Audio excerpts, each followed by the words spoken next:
Bismillahirrahmanirrahim. Assalamualaikum warahmatullahi wabarakatuh. Alhamdulillahirrahmanirrahim. Salatu wassalamu ala asrofil amya wal mursalin wa ala alihi washabihi asmain. Rabbi srohli sodri wa yassirli amri wa hlul 'uqdatam min lisani yafqahu qawli amma ba'd. Alhamdulillah, hari ini kita ketemu lagi ya, adik-adik mahasiswa Teknologi Pangan Universitas Nahdlatul Ulama Purwokerto. Ya, jadi untuk hari ini kita masuk ke pertemuan yang berikutnya di mata kuliah Teknologi Produk Bakery. Nah, untuk hari ini kita melanjutkan materi yang lalu, yaitu sudah memasuki materi mengenai proses pembuatan roti. Ya, kemarin sudah sampai ke pencampuran bahan, keuntungan dan kekurangannya, berbagai metodenya. Nah, kali ini kita akan masuk ke tahap berikutnya. Jadi, ada tahap-tahap yang harus dilakukan dalam pembuatan roti. Ya, jadi roti adalah salah satu produk dari bakery. Ya, sudah dijelaskan sebelumnya oleh pengampu kalian. Baik, akan Bu Rike jelaskan kali ini mengenai fermentasi. Ya. Fermentasi atau yang umum disebut dengan peragian. Fermentasi merupakan salah satu proses penting pada pembuatan roti, terutama pada pengembangan dan pembentukan rongga pada roti. Fermentasi ini dibutuhkan selain untuk pengembangan juga untuk meningkatkan daya cerna gandum yang merupakan bahan dasar pembuatan roti. Sifat unik dari protein dalam biji gandum yaitu kemampuannya untuk membentuk massa adonan yang kohesif setelah biji-bijian digiling, kemudian dilembabkan, lalu terhidrasi dan mengalami energi pencampuran.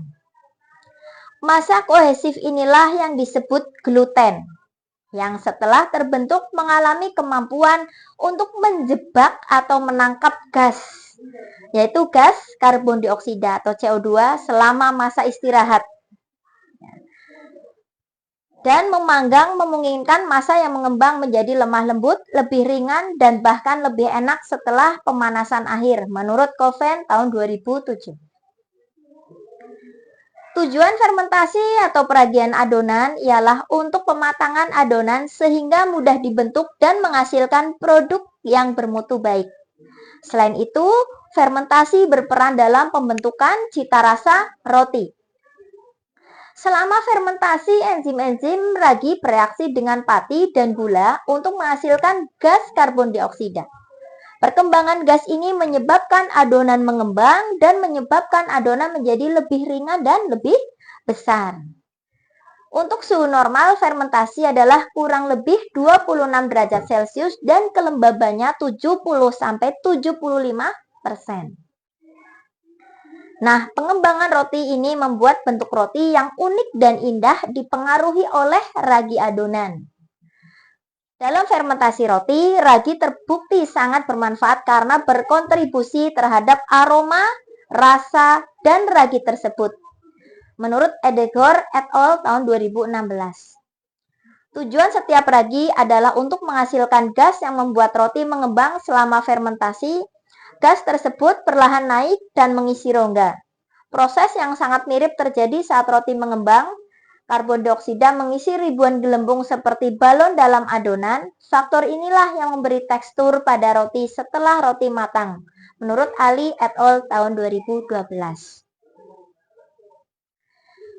Bakers biasanya menggunakan ragi komersial atau fermentasi alami dari adonan yang bersifat sedikit asam atau sourdough. Sourdough merupakan media yang baik bagi mikroba yang berasal dari udara, sereal, dan air, menurut Carbonetto et al. 2018. Seiring dengan perkembangan bisnis roti, saat ini lebih banyak perusahaan roti menggunakan ragi komersial. Pembuatan roti dalam skala besar menuntut diiringi dengan terciptanya industri untuk memproduksi ragi untuk pembuatan roti. Karakteristik aktivitas ragi atau yeast dipilih sesuai metode pembuatan roti yang digunakan Pengemasan dan distribusinya disesuaikan dengan fisik industri bakery. Jensen Inwood tahun 1998. Lalu tahap yang berikutnya setelah fermentasi adalah pancing atau pelipatan adonan. Nah, seperti ini ya. Kalau kita sedang membuat roti ya, kemudian ada proses pelipatan, ini namanya adalah pancing. Nah, dilakukan dengan melipat adonan dari tepi kemudian ke tengah. Pada kondisi ini akan memberi kesempatan yeast untuk tumbuh dan membentuk CO2. Untuk adonan yang kuat akan diikuti dengan fermentasi kedua, sedang adonan yang lemah hanya akan mengalami 1 kali fermentasi. Tahap yang berikutnya adalah benching, yaitu dibuat bulatan dan resting tutup dengan kain. Nah, benching ini seperti ini ya. Jadi adonan dibentuk menjadi satu bulatan besar. Kemudian untuk resting itu adalah diistirahatkan lagi dengan menutup adonan dengan kain. Jika adonan mengandung yeast yang cukup, maka istirahat hanya memerlukan waktu yang pendek.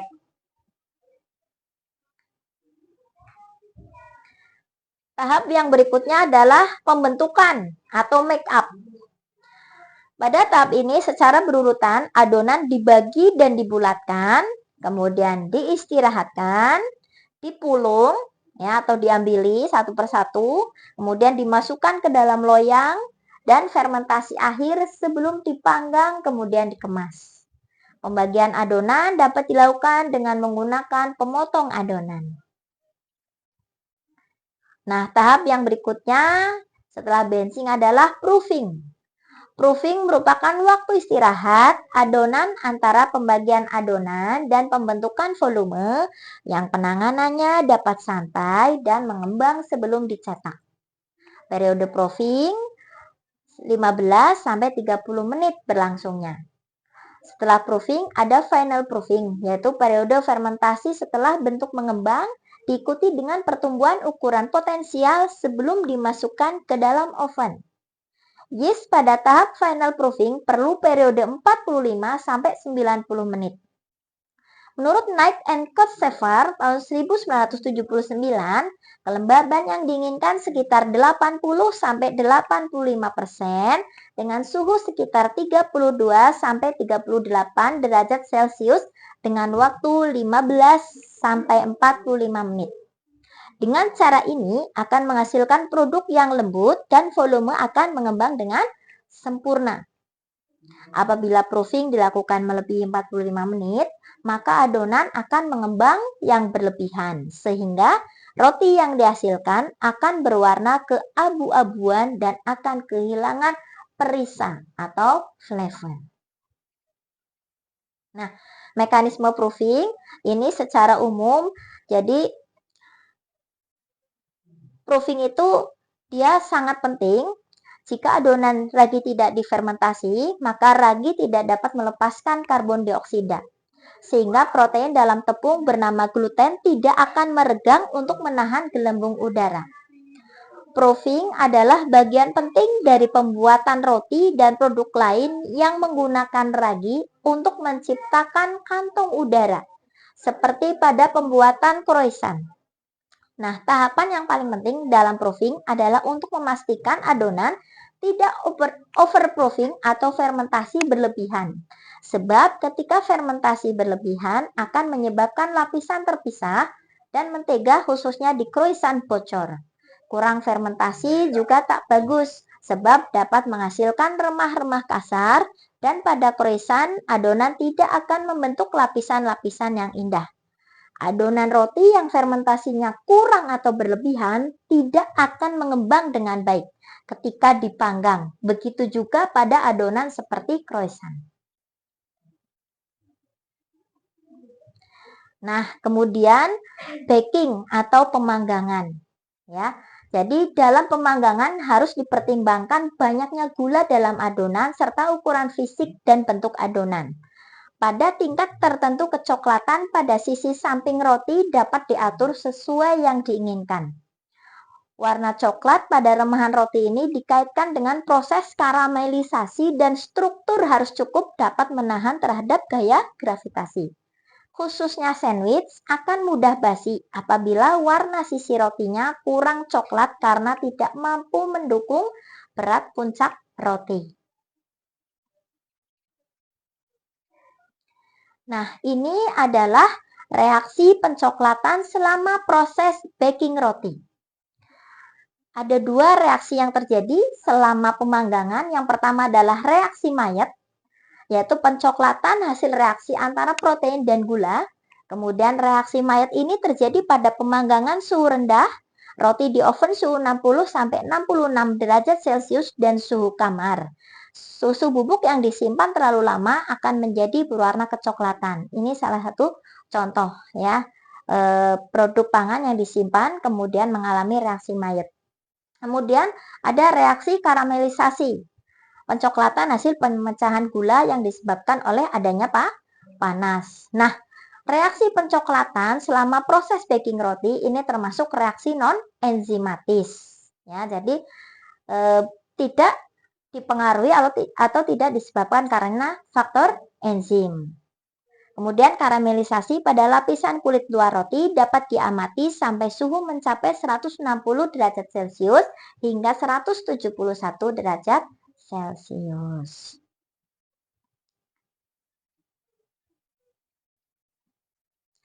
Ini adalah tahap-tahap reaksi Maillard.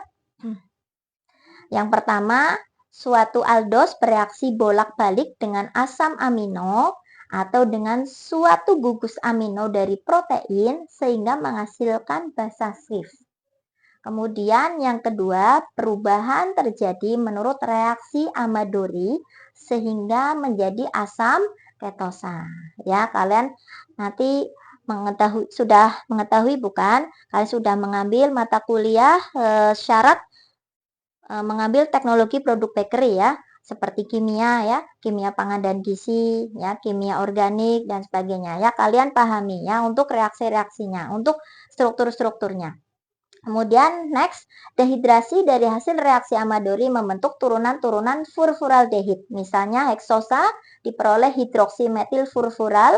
Kemudian proses dehidrasi selanjutnya menghasilkan hasil antara metil alfa dikarbonil yang diikuti penguraian menghasilkan reduktor-reduktor dan alfa dikarboksil seperti metil glioksal, asetol, dan diasetil. Aldehid-aldehid aktif dari poin 3 dan 4 terpolimerisasi tanpa mengikut sertakan gugus amino dan dengan gugusan amino membentuk senyawa berwarna coklat yang disebut melanoidin. Ya, jadi makanya kalau kita memanggang roti nanti akan timbul ya, ada aroma-aroma atau bau-bau hangus, kemudian di situ akan tercipta warna coklat, kemudian nanti rasanya lezat. Nah, itu dipengaruhi oleh adanya reaksi pencoklatan, yaitu reaksi Maillard dan adanya reaksi karamelisasi.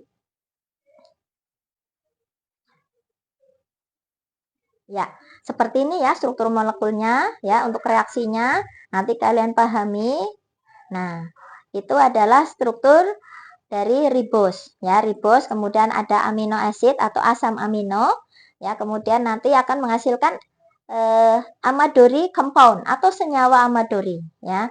Kemudian ada high temperature atau karena adanya temperatur yang panas ya akibat proses pemanggangan dengan menggunakan oven. Nah, nanti akan timbul struktur-struktur seperti ini ya. Jadi ini berbeda-beda untuk masing-masing produk. Kalau kopi yang dipanggang itu atau disangrai dia akan menghasilkan struktur seperti itu ya untuk roasted coffee. Kemudian untuk toasted bread ya atau roti panggang. Kemudian yang satu lagi adalah roasted meat untuk produk daging panggang. Kemudian adanya kandungan gula dalam adonan akan mempercepat pengembangan dan berwarna coklat. Jika di dalam formula mengandung lebih dari 4-5% gula, kita dapat mengurangi suhu pemanggangan dibanding apabila gulanya rendah atau sama sekali tanpa gula. Di samping itu, bagian sisi luar akan berwarna terlalu coklat sebelum pemanggangan selesai. Roti berat 375 gram perlu suhu 246 derajat Celcius untuk mendapat warna coklat dengan waktu 20 hingga 25 menit. Jika roti berat 60 gram akan memerlukan waktu lebih cepat. Nah, saat pemanggangan akan terjadi koagulasi protein, ya. Koagulasi itu artinya dia penggumpalan, ya, dan pati akan tergelatinisasi sempurna karena terkena panas. Air di dalam adonan akan mengalami evaporasi atau penguapan dan roti yang dihasilkan menjadi keras. Jika protein terkoagulasi dan pati tergelatinisasi dalam jumlah cukup, maka semua perubahan cairan adonan akan berhenti dan adonan mulai menjadi pengembangan atau akan terjadi pengembangan ya dengan mulai mengembang adonannya. Jika cara-cara di atas diikuti dengan benar, maka akan dihasilkan roti dengan pengembangan volume sempurna, tekstur dan perisa yang baik, serta kenampakan yang baik. Nah, untuk mekanisme pemanggangan ya secara singkatnya, jadi pada saat adonan masuk ke oven akan terjadi peningkatan volume adonan secara cepat ya. Kalian pasti sudah sering membuat kue ya.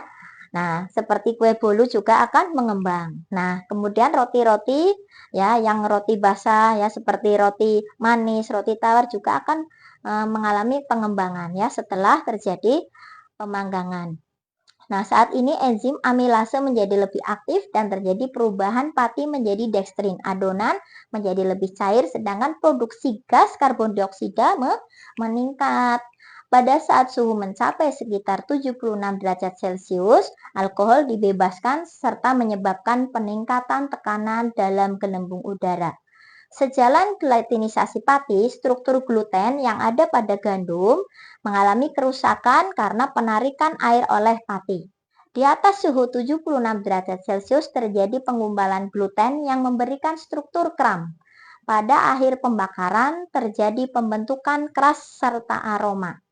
Pembentukan keras terjadi sebagai hasil reaksi Maillard dan karamelisasi gula. Ya. Demikian untuk pertemuan kita kali ini ya. Jadi Bu Rike membahas mengenai tahap-tahap pembuatan roti ya, melanjutkan pertemuan kita pekan lalu dari fermentasi hingga pemanggangan. Ya. Jadi jika kalian nanti ada pertanyaan atau masih ada yang belum paham, silahkan kalian catat dalam buku catatan kalian. Pekan depan kita akan bahas. Ya. Baik, terima kasih atas kehadiran, atas antisipasi kalian selama ini, kemudian perhatian kalian pada mata kuliah yang berikan. Semoga bermanfaat. Ya, sekian, terima kasih. Wassalamualaikum warahmatullahi wabarakatuh.